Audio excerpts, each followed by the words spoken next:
Yo guys, welcome back to another Danmachi more Freese video. Okay, so it's Wednesday, and usually Wednesday is midweek boss battle, but I basically covered all of the most difficult, well, the 3 most difficult bosses currently in the storyline version for bosses. I will do the other bosses eventually, but given the time frame right now, it made more sense to do this video than doing a midweek boss battle for mediocre bosses that no one's probably going to watch the videos on. Anyway, saying that, in this video we're basically going to cover how much iris on average a general pooling of players can get across the span of part 2, how to spend the iris on a budget, and why. So let's get into it. How we're going to break it down: firstly, we're going to work out how much iris you have coming in and over what time period. So if you're like me and you overspent on part 1, or you didn't have enough time to save as much iris as you would have liked, then yeah, I mean, I'm, as you can see, sitting at 4,697 iris, which is a definite triggering amount. I will be doing dispatch quests to try and earn that additional free iris to even it out.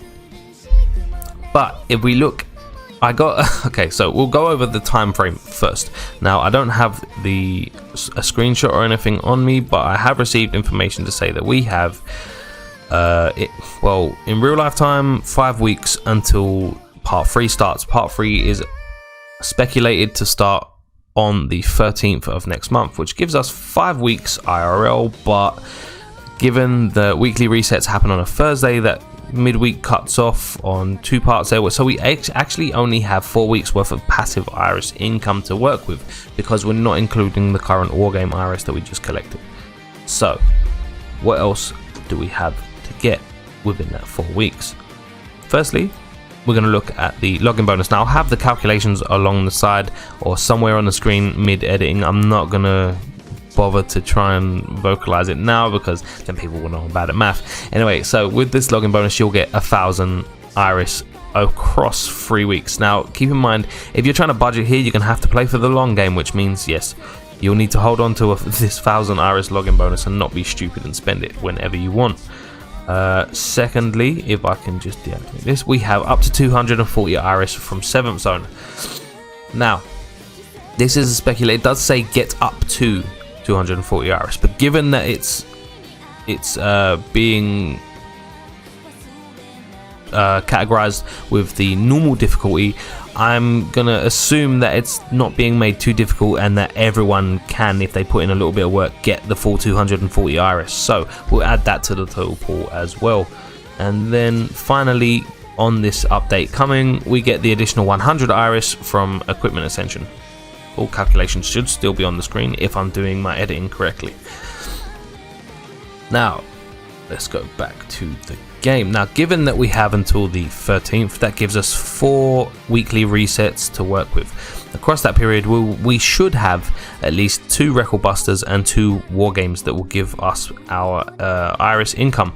Now, on the screen now, you should see okay, this is the income for record buster. Now, I'm gonna go based on the 1,000 to 2,000 range so that we can include as many players as possible, and now EU is a smaller server anyway, and I don't have that many viewers, so that puts us at 600. So twice over within the 4 weeks, that will give you the additional 1,200. That should be added to the total sum that's on the screen currently right now.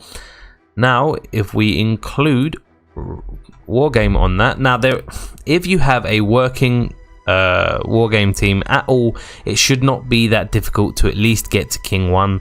We're basically the majority of players get to. If you can't get to King 1, obviously that means you have not been playing the game long enough to have a generally decent account with at least MLB adventurers, in which case you'll have to recalculate this yourself, because I assume the majority of people can get to King 1 pretty quickly if they're just playing as is. That puts us with an additional 1,400 iris just for the month. Now, this obviously doesn't include any familiar events that happen, like familiar war game or familiar rush.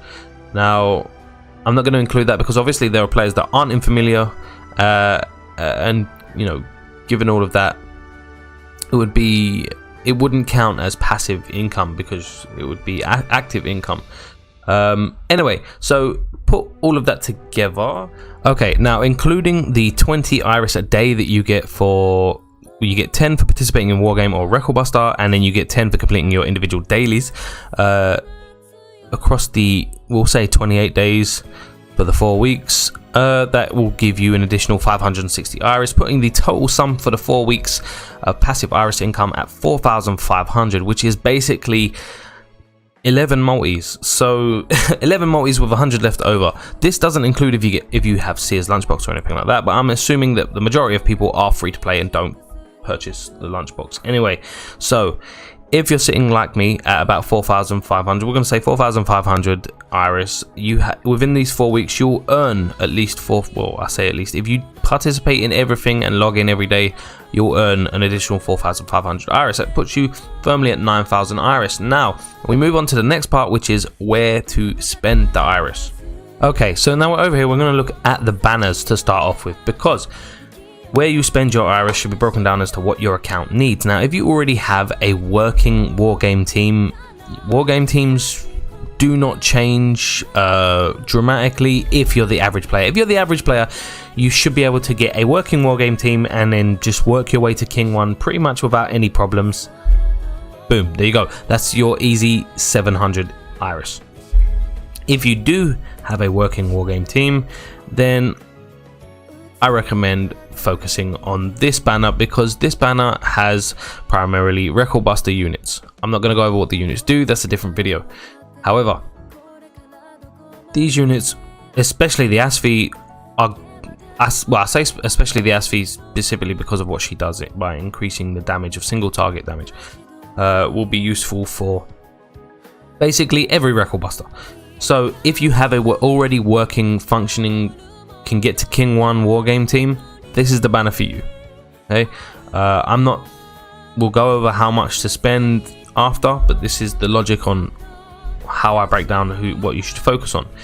If you have a decent amount of Record Buster units, you think in terms of assists and adventurers, which we won't really know for part 2 based on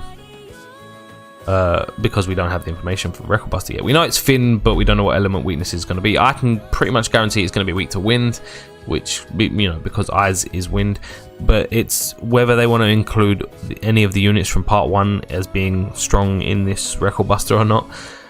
Which, I mean, it's 3 separate elements, right? We have earth, water and fire in part 1, and now we have wind and earth in part 2, so it may be weak to, I don't see it being weak to wind and earth anyway. But if you have the wargame team, this is the banner for you. If you can assess your account and feel like you have decent enough units to get at least within the top 2,000 within Record Buster, then I would maybe focus on this banner and try and get yourself a better wargame team. Now, I can't tell you what to do, obviously it's your iris, this is my advice, but what I'm going to do is I'm going to spend 2,400 iris on these 2 banners, across these 2 banners. So that means I'm going to be doing the first 4 steps on both banners to give me 2 guarantees on both banners, and then I'm going to wait.